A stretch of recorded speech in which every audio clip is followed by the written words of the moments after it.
رحمه الله من قرأ سورة الفاتحة.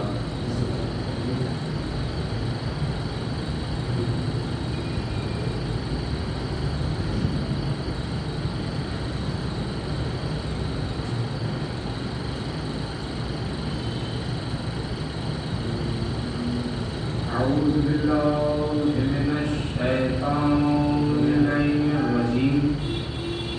بسم الله الرحمن الرحيم.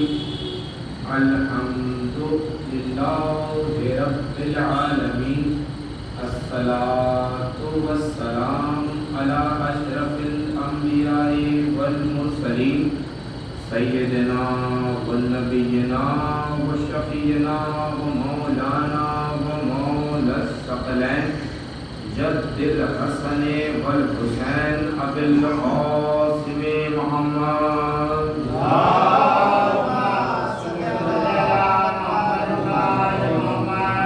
وأهل بيته الطيبين الطاهرين المعصومين المظلومين ولعنة الله على أعدائهم وقتلتهم وغاصبي حقوقهم ومنكري فضائلهم ومصائبهم وعطشهم أجمعين من الآن إلى قيام يوم الدين.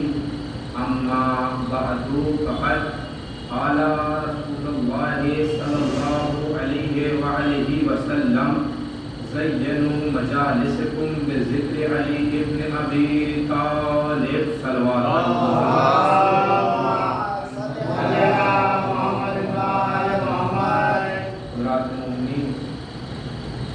شروع کرتا ہوں میں اللہ کے نام سے جو نہایت بڑا اور رحمان الرحیم ہے. وہ پروردگار کہ جس نے 1,24,000 انبیاؤں کو بھیجا ہدایت کے لیے، 313 رسول بھیجے، 5 بڑے رسول بھیجے، اور جس کا جو بھیجا ہوا آخری نبی ہے یعنی خاتم النبیین حضرت محمد مصطفیٰ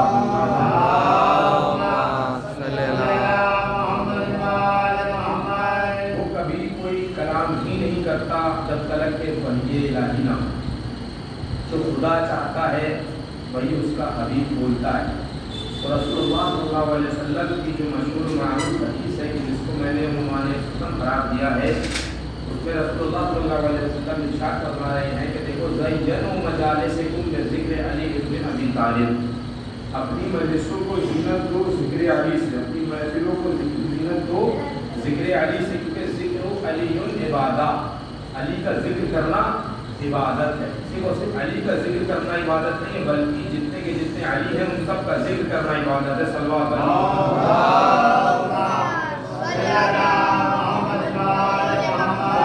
رسول نے ارشاد فرمایا ہے کہ میرا اول محمد، اوسط محمد، آخر محمد اور ہم کل محمد. اسی کو سب کے سب محمد ہی نہیں ہے بلکہ سب کے سب علی ہی ہیں، سب کے سب محمد ہی ہے. رسول اللہ نے کہا کہ دیکھو میں نے اس لیے نہیں کہا کہ اولنا علی و اوسطنا علی و آخرنا علی و کلنا علی، کیونکہ لوگوں سے غدیر کا ایک علی تو برداشت ہو نہ سکا تو ہمارا کے بارے علی کیسا تھا.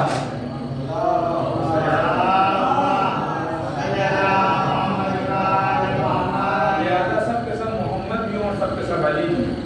اور جب غدیر کی بات آ جاتی ہے تو ہم سب کی چہروں پر مسکراہٹ آ جاتی ہے کہ ہماری جان، ہماری پہچان ہی غدیر ہے. اور جیسا کہ آپ کو علم ہے، صاحبان علم بیٹھ رہے ہیں کہ اب عید غدیر بہت نزدیک ہے، بہت قریب ہے، سب کو بہت اس کا انتظار ہے.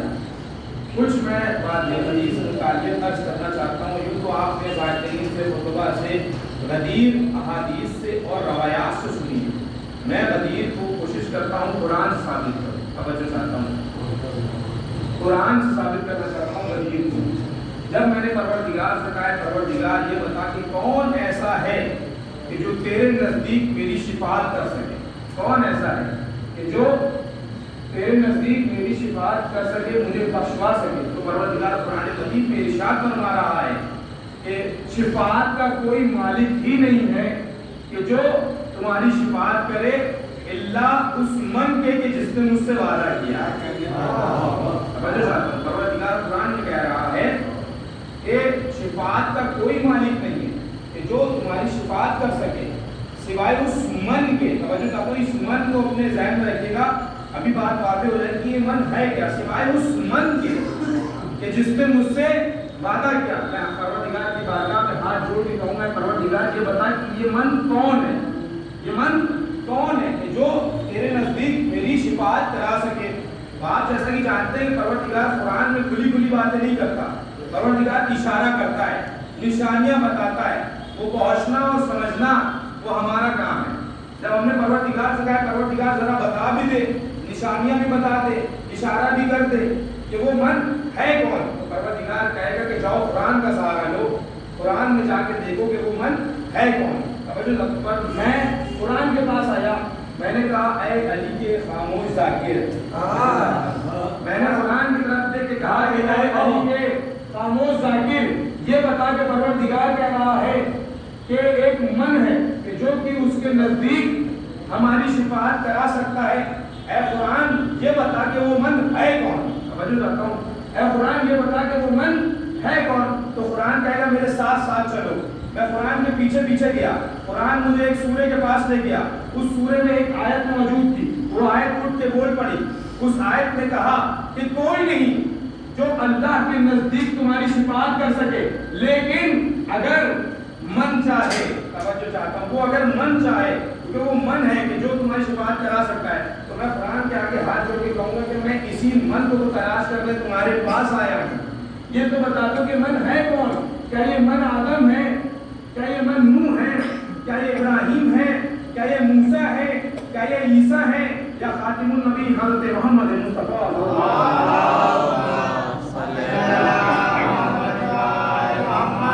قرآن کے پاس آئے، میں نے قرآن سے کہا کہ اے قرآن یہ بتا دے کہ یہ من ہے کون. تو قرآن نے کہا کہ مجھے بھی پروردگار نے اجازت نہیں دی ہے کہ نام بتاؤں، میں بھی اشارہ ہی کر سکوں گا، میں بھی نشانیاں بتا دوں گا، اب تمہارا سمجھنا کام ہے. تو میں کہوں گا ٹھیک ہے قرآن مجھے نشانیاں گنا، مجھے اشارہ کر، میں تیرے پیچھے پیچھے چلتا ہوں، تو بتا کہ یہ من ہے کون. توجہ چاہتا ہوں، قرآن مجھے لے کے آگے بڑھا، ایک سورے میں پہنچا اور اس سورے کی ایک آیت کو اشارہ کیا، وہ آیت اٹھ کے بولی. اس نے کہا کہ یہ من انسانوں میں ہی ہے. توجہ چاہتا ہوں کہ یہ من انسانوں میں ہی ہے. اگلا جملہ فرمائے، کہا کہ یہ من، قرآن کی آیت بول رہی ہے کہ یہ من انسانوں میں ہی ہے، اور وہ من ایسا ہے کہ جو شب ہجرت بستر رسول پر سو کر خدا کی مرضیوں کو قریب لیتا ہے. وہ من کون ہے کہ جو شب ہجرت رسول کے بستر پر سو کر خدا کی مرضیوں کو قریب لیتا ہے. میں کہوں گا اے من، میں ابھی بھی تجھے نہیں پہچانا کہ من ہے کیا. میں کہوں گا قرآن اب تو نے یہ بھی بتا دیا ہے کہ وہ من انسانوں میں ہے، تو ایک بار ذرا اس کا چہرہ بھی دکھا دے، وہ ہے کون. تو قرآن کہے گا تو اس کا چہرہ دیکھنا چاہے گا، آ چل میرے ساتھ ساتھ. میں قرآن کے پیچھے پیچھے، قرآن لے گیا مجھے سورہ رحمان میں. کیا آیت ہے؟ کل من علیہا فان ویبقی وجہ ربک ذو الجلال والاکرام، کہ جب قیامت آئے گی تو سب فنا ہو جائے گا الا اس من کے کہ جو وجہ اللہ ہوگا، الا اس من کے جو وجہ اللہ ہوگا. میں کہوں گا اے قرآن کہ تو بھی جانتا ہے، یہ میں بھی جانتا ہوں کہ وجہ اللہ کون ہے. کون شب ہجرت بستر رسول پر سویا، یہ میں بھی جانتا ہوں. کون وجہ اللہ ہے یہ بھی میں جانتا ہوں. اے قرآن لیکن مولوی نہیں مانتا کہ وجہ اللہ علی ابن ابی طالب ہے، مولوی نہیں مانتا کہ بستر رسول پر کون سویا تھا. اے قرآن تھوڑی اور وضاحت کر دے. قرآن نے کہا چلو میرے ساتھ ساتھ. میں قرآن کے پیچھے پیچھے، قرآن پھر مجھے ایک سورے میں لے گیا، وہاں پر اس نے ایک آیت کو اشارہ کیا. آیت اٹھی بولی کہ من ایک ایسا ہے کہ جو خدا کو قرض دیتا ہے، خدا کو قرض دیتا ہے. میں کہوں گا قرآن تھوڑی اور وضاحت کرتے ہیں. قرآن مجھے اور آگے لے گیا، ایک آیت بولی، پھر ایک آیت اٹھی. آیت میں بولا کہ جب قیامت آئے گی تو ایک اللہ گواہی دے گا اور ایک کو من گواہی دے گا جس کے پاس کتاب علم ہوگا، علم کتاب ہوگا. تو میں کہوں گا اے قرآن تو نے ہی تو بہت سارے اشارے کر دیے، اب بتا بھی دے کہ یہ من ہے کون. تو قرآن بھی کہے گا کہ جاؤ در رسول پہ، جا کے رسول سے پوچھ لینا کہ یہ من کون ہے. میں رسول اللہ کے پاس آیا، میں نے رسول اللہ کے آگے ہاتھ جوڑے، میں نے کہا یا رسول اللہ اب آپ ہی بتا دیجئے کہ یہ من ہے کون. تو رسول اللہ کہیں گے چلو میرے ساتھ میدان غدیر میں اور چل کے سنو ولایت کا خطبہ کہ میں نے کیا کہا، من کن تو مولا، من کن تو مولا ہو فہذاری المولا صلوات پر محمد.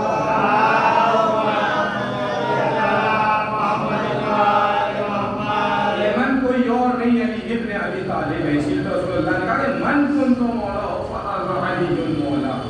جس کا میں مولا اور اس کا یہ علی مولا. جو بستر رسول پر من سویا وہ کوئی اور نہیں صرف علی ابن ابی طالب ہے. جس نے اللہ کی مرضیوں کو خریدا وہ علی ابن ابی طالب ہے. جس نے اللہ کو قرض دیا وہ علی ابن ابی طالب ہے. صلوات بر محمد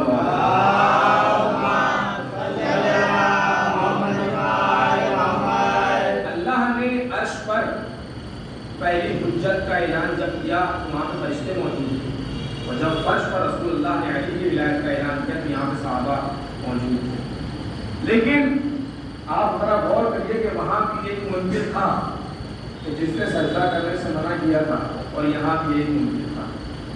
لیکن آپ ذرا غور کریے کہ جو شیطان تھا اس نے یہ نہیں کہا تھا کہ پروردگار میں تیرے آگے سجدہ نہیں کروں گا. کہتا تھا پروردگار تو میرا خالق ہے, میں تیرے آگے سجدہ کروں گا, میں اسے سجدہ نہیں کروں گا, میں اسے سجدہ نہیں کروں گا. تو پروردگار کیا کہا فخرج نکل جا. قیامت تک کے لعنتی قرار اس کو کر دیا. میں کہوں گا پروردگار یہ ابلیس کے عزیز تھا, یہ تو تیرا بہت عبادت گزار بندہ تھا, یہ بہت عبادتیں کرتا تھا, تو نے اس کو صرف ایک انکار کرنے پر جنت سے نکال دیا اور قیامت تک کے ملعون قرار دے دیا, اور تم نے یہ بھی کہا کہ اس کا ٹھکانہ جہنم ہے. میں کہوں گا پروردگار اس نے اتنی ساری عبادت کی تھی, تو اسے معاف کر دیتا. تو پروردگار کہے گا کہ یہ پہلی حجت تھی اور یہ پہلا منکر تھا, یہ پہلی حجت تھی اور یہ پہلا منکر تھا. اگر میں عزازیل کو معاف کر دیتا تو قیامت میں بڑے بڑے لوگ عبادتوں کے ٹوکے سر پہ لے کے آتے اور کہتے ہیں اللہ ہم نے صرف علی کو نہیں مانا, عبادتیں تو اتنی ہیں. تاکہ میں نے یہ شیطان کے گلے میں لعنت کا توپ ڈال کے بتا دیا کہ دیکھو میں اپنا تو منکر معاف کر سکتا ہوں, حجت کا منکر نہیں معاف کر سکتا. یہ صلوات پڑھے محمد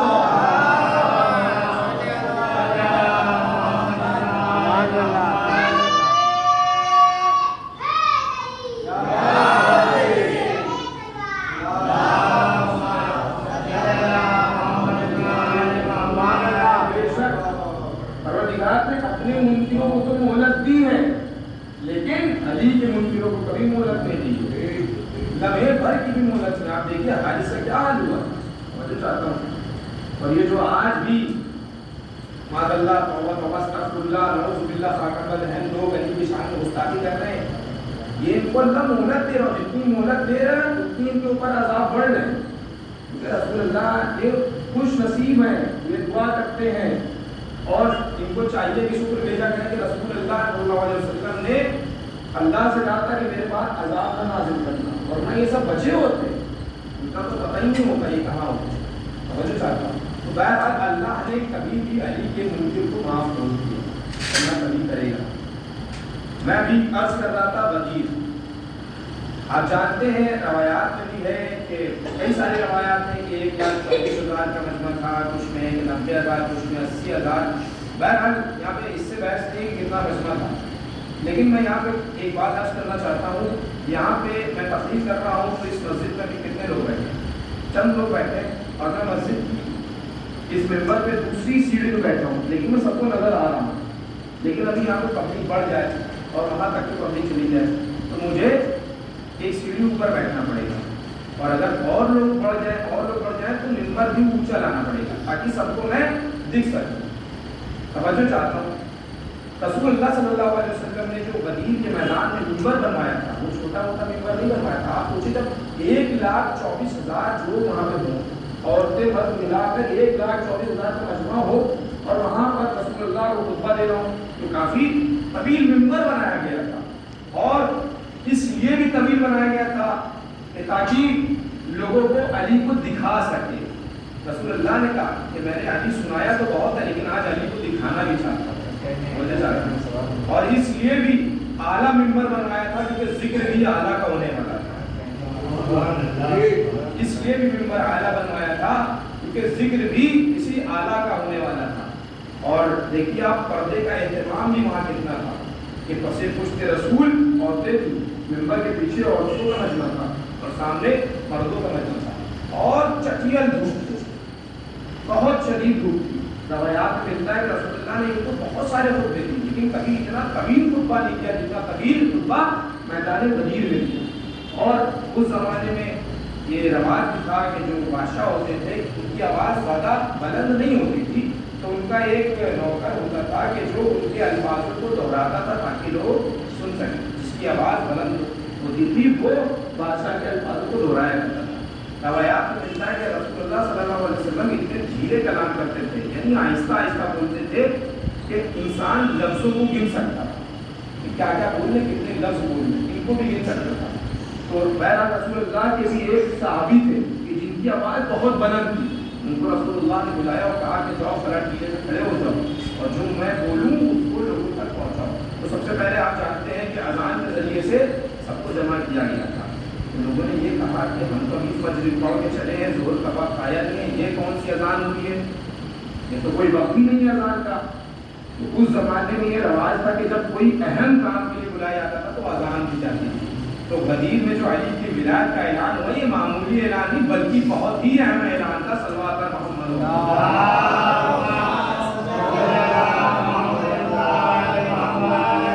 بہت شدید دھوپ، اور دیکھیے اللہ کی بھی کیا مصلحت تھی، کیوں اتنی دھوپ میں ہی علی کی ولایت کا اعلان کروایا؟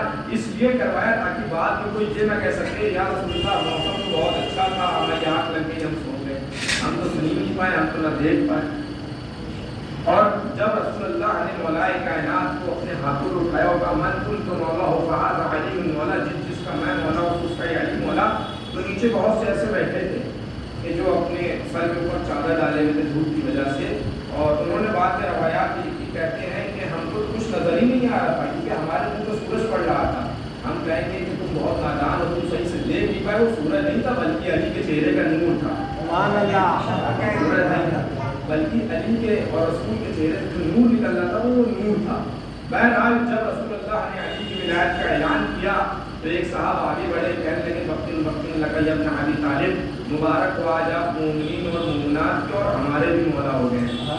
آپ یہاں پہ غور کریے انہوں نے کیا کہا، ذرا جملوں کو غور کریے، کہہ رہے ہیں کہ آج آپ مومنین اور مومنات اور ہمارے بھی مولا ہو گئے، یعنی یہ خود بتانا چاہتے ہیں نہ یہ مومنین میں سے ہے نہ یہ مومنات میں سے ہے، تو یہ کس میں سے؟ کہہ رہے ہیں کہ یا رسول اللہ مبارک ہو، یا علی مبارک ہو کہ آج آپ مومنین کے بھی مولا ہوگا، مومنات کی مولا ہوگا اور ہمارے بھی مولا ہوگا، یعنی یہ بیچ کے وضاحت کرنے کی ضرورت نہیں ہے۔ بہرحال رسول اللہ نے کہا کہ سب کو سیرن وائز آنا ہے، سب کو ایک کے بعد آنا ہے اور علی کے ہاتھ پر بیعت کرنا ہے۔ تو ایک صاحب آگے اٹھ کے کھڑے ہو کے کہیں گے یا رسول اللہ آپ ذرا خود غور کریے کہ کتنا مطلب، ہم کہتے ہیں سب سے کم روایت میں جو ہے 80,000، اب 80,000 مان لیجیے، 80,000 کا مشورہ تھا اور ایک خیمہ نصب کر دیا گیا کہ اس کے اندر ہر ایک آدمی جائے اور علی کے ہاتھ میں بیعت کرے اور چلائے گا۔ سمجھو چاہتا ہوں 80,000 کا بھی اگر آپ مجمع مان لیں، سب سے کم روایت میں بھی ہے، تو اگر ایک آدمی ایک خیمے میں جاتا ہے، علی کے ہاتھ میں بیعت کرتا ہے، پھر واپس آتا ہے، تو آپ 1 منٹ مان لیجیے اس کو، کم از کم میں کہہ رہا ہوں 1 منٹ آپ مان لیجیے، تو 80,000 لوگ یعنی 80,000 منٹ لگے ہوئے، تبھی تو 3 دن تک مسلسل یہ بیعت کا سلسلہ چلتا رہا۔ سمجھو چاہتا ہوں، دیکھیے آپ تو انہوں نے کہا کہ یا رسول اللہ فردن جب کوئی علی کے ہاتھ میں بیعت کرے گا تو اس میں تو کافی وقت گزر جائے گا اور ہمارے پاس کھانے پینے کا تو کوئی انتظام ہی نہیں ہے، تو رسول اللہ نے کہا جاؤ میری جو اٹھنی ہے اس کو جا کے ذبح کر دو۔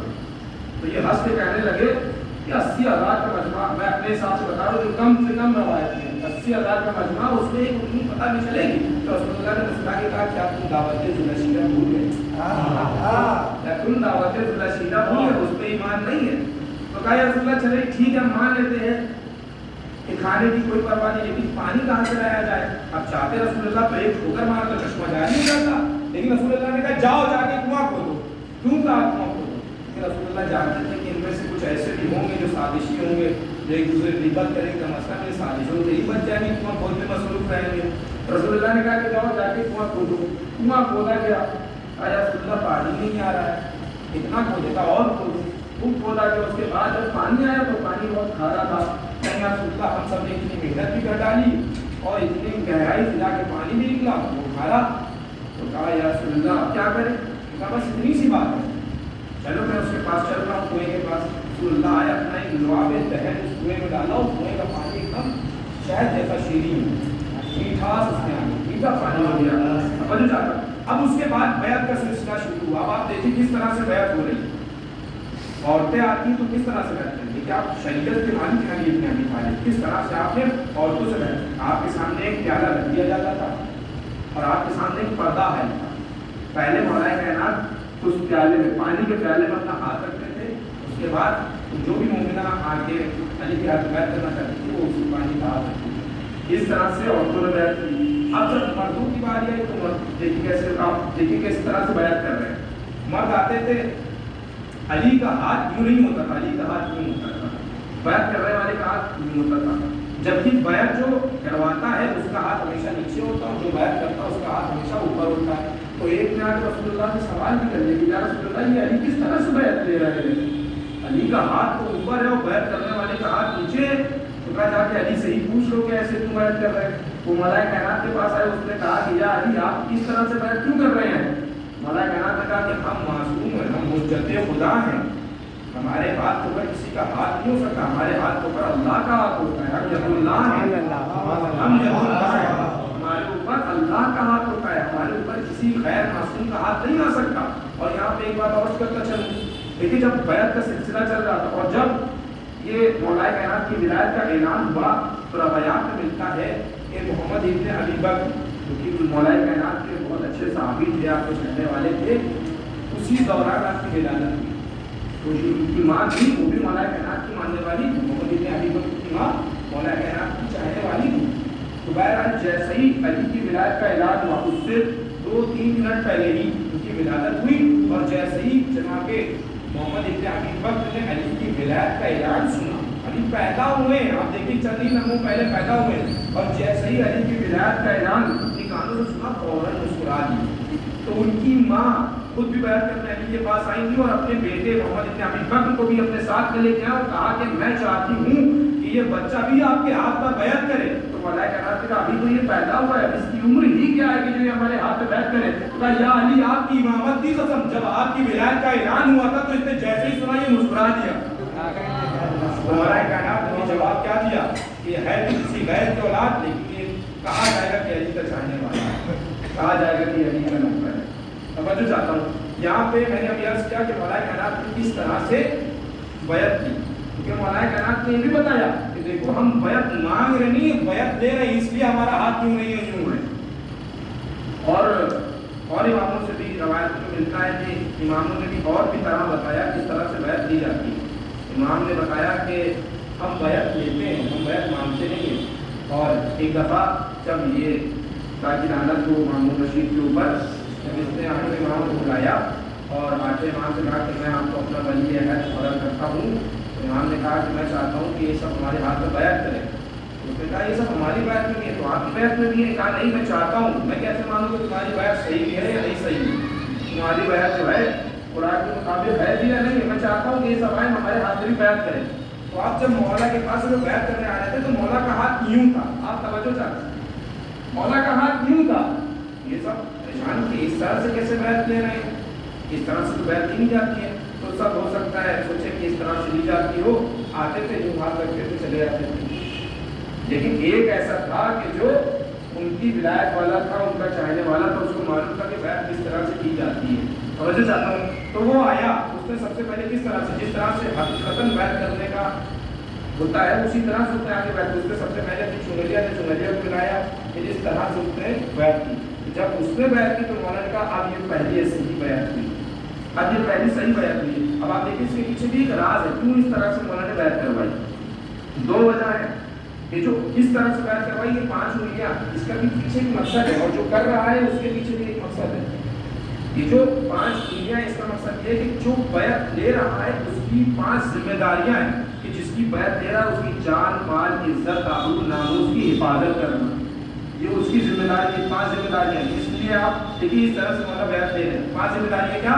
اس کی جان مال عزت آبرو ناموس کی حفاظت کرنا، جو بیعت لے رہا ہے، جس کی بیعت لے رہا ہے. اور جو بیعت کر رہا ہے اس کی بھی 5 ذمہ داریاں ہیں. پہلی ذمہ داری یہ ہے کہ اس کے کہنے پر چلنا ہے. دوسری یہ کہ اس کے خلاف نہیں جانا ہے. تیسری یہ اگر اس پر وقت پڑے تو اپنی جان کو نثار کرنا ہے. چوتھی یہ کبھی بھی اس کا ساتھ نہیں چھوڑنا. 5ویں یہ کہ اس کی ہر لمحہ اطاعت کرنا. آپ دیکھیے 5 ذمہ داریاں اس کی جو بیعت لے رہا ہے اس کے لیے کہ جو کر رہا ہے، اور 5 ذمہ داریاں اس کی جو کر رہا ہے اس کے لیے کہ جو لے رہا ہے. اور یہ جو آج ہمارے یہاں علم کا پنجہ ہوتا ہے وہ اس طرح سے کیوں ہوتا ہے؟ توجہ چاہتا ہوں آپ دیکھیں علم کا پنجہ سے کیوں ہوتا ہے، کیوں نہیں ہوتا؟ علم کا پنجہ کیوں نہیں ہوتا ہے؟ یہ ہم لوگ بتا رہے ہیں، نشان ہے، دنیا والوں کو پیغام دے رہے ہیں کہ ہم نے صحیفہ والوں کے ہاتھ پہ بیعت نہیں کی، غدیر والوں کے ہاتھ پہ بیعت کی ہے۔ صلوات پر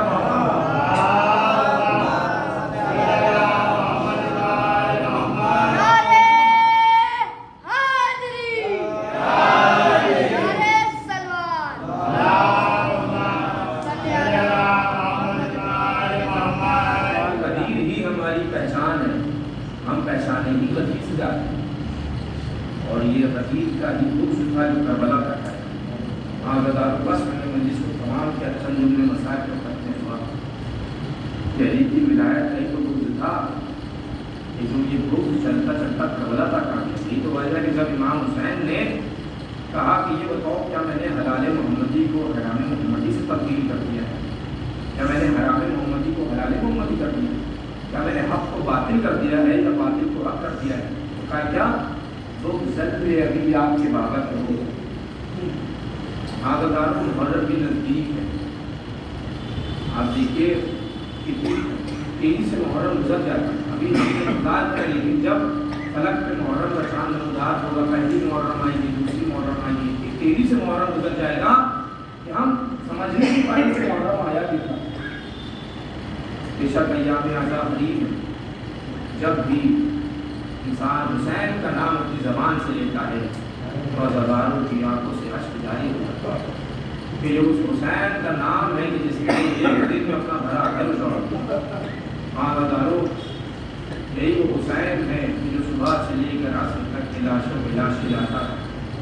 71 لاشیں اکیلے حسین ابن علی نے اٹھائی۔ ہاں ہزاروں ذرا آپ تصور کریے جب کربلا میں پانی بند ہو گیا تھا اور 3 دن کے بھوکے پیاسے بچے تھے، آتش کی سلائیں، تو بہت سے ایسے بچے تھے کہ جو پیاس سے ہی مر گئے۔ آپ کو معلوم ہے کہ کیوں امام حسین نے سب سے پہلے اصحاب کو اجازت دی، پھر انصار کو، پھر پکڑوا کو، پھر عیسیٰ کو کیوں اجازت دی؟ پیاس کی اتنی شدید علت تھی، مولا چاہتے تھے کہ جلد از جلد یہ لوگ جائیں اور راہ خدا میں شہید ہو جائیں تاکہ ان کو پیاس کا اور سامنا نہ کرنا پڑے۔ آپ ذرا اب تصور کریے کہ امام حسین کی پیاس کا کیا حالت ہے۔ اللہ اکبر، ذرا تصور کیجیے کہ جناب علی اصغر کی پیاس کا کیا حالت ہوگا کہ جن کی عمر 6 ماہ کی تھی۔ 6 ماہ کا بچہ کتنا ہوتا ہے؟ بیات میں ہے کہ ان کی ماں کا دودھ خوش ہو گیا تھا۔ جب امام حسین جناب علی اصغر کو لے کر میدان میں آئے ہیں اور آ کے سوال آپ کیا ہے، تب آپ سب کو حق کو بہت یاد کیا ہے۔ اے میرے شیعہ، کاش تم کربلا میں اس وقت ہوتے کہ جب میں علی اصغر کے لیے پانی مانگ رہا تھا۔ ہاں ضرور، لیکن پانی تو علی اصغر کو نہ ملا بلکہ پانی کے بدلے 3 بھال کا تیر چلا۔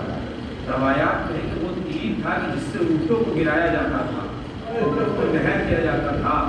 روایات میں یہ بھی ہے کہ تیر کا وزن زیادہ تھا، جناب علی اصغر کا وزن تھا۔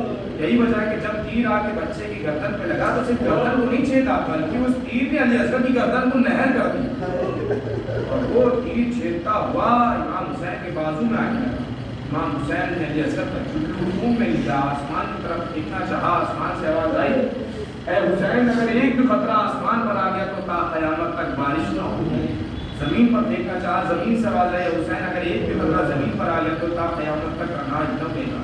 یہاں پہ میر علی صلی اللہ علیہ وسلم ایک مرثیہ پڑھتے کہتے ہیں، انکار آسماں کو ہے راضی زمین نہیں، اصغر تمہارے خون کا ٹھکانہ کہیں نہیں۔ حاضر دارو ذرا تصور کریے کس طرح سے آقا حسین جناب علی اصغر کا لاشا پھیلے ہوئے لے گئے۔ جب جناب رباب نے دیکھا تو یہی دیکھ کے کہا ہے میرے لال علی اصغر، کیا تیرے جیسے بچے بھی نہر پی جاتے ہیں؟ حاضر دارو جب کوئی نہ رہا تو حسین پھیلے ہوئے اس طرح سے رخصت ہوئے جس طرح سے کسی بھرے گھر سے کسی جوان کا لاشا نکلتا ہو۔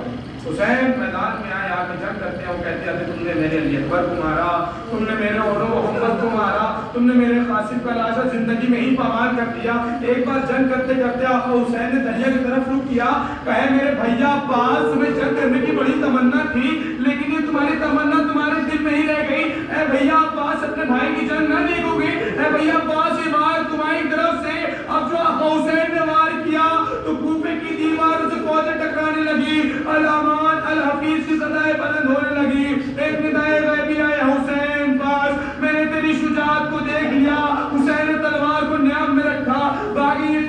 فتنہ شروع ہوئی. کوئی ملعون تلوار چلا رہا تھا, کوئی تیر برسا رہا تھا, کوئی نیزے مار رہا تھا. جس کے پاس کچھ نہیں تھا وہ جھولی میں پتھر بھر بھر کر حسین پر مار رہا تھا. حسین جب گھوڑے پر سنبھل نہ سکے, زمین کربلا کی طرف بڑھے, تو ذات ناحیہ میں ہمارا اور آپ کا امام کہتا ہے پھر اللہ کو سلام اس شہید کے اوپر کہ جب وہ گھوڑے سے زمین پر آ رہا تھا تو اس کا لاشا نہ زمین پر تھا نہ زمین پر تھا بلکہ تیروں میں معلق تھا.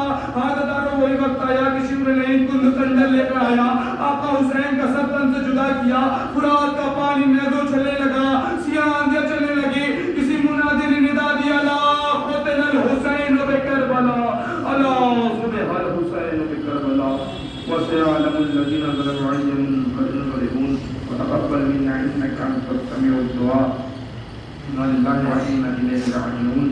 رضن بقضائه وتسليما لعمله. پروردگار تجھے ذکر کا واسطہ, 14 معصومین علیہ السلام کا واسطہ, کہ جتنے بھی حاضرین مجلس سے اور جہاں جہاں بھی ان سب کی نیک حاجات کو مستجاب فرما. پروردگار جو بے روزگار ان سب کو روزی سے لگا دے, پروردگار جو روزی سے لگے ان سب کی روزیوں میں ترقی عطا فرما. پروردگار جو بیمار کا بلا کے سب کے شفاء کاملہ عطا فرما. پروردگار جو پریشان آئے ان سب کی پریشانی کو دور فرما. پروردگار پرچم اسلام کو سر بلندی عطا فرما. دشمنان اسلام کو اس کو نابود فرما. دعاؤں میں سب سے بڑی دعا ہے کہ منتقل اسلام میں ضرور تعلیم فرما اور ہمیں اصلاح بنا دے کہ ہم مولا کے غلاموں میں شامل ہو سکیں. آپ حضرات گزارش ہے کہ ایک مرتبہ پھر سورہ نم اور 3 مرتبہ سورہ اللہ کی تلاوت فرما کر مرحوم افتخار حیدر رضوی کی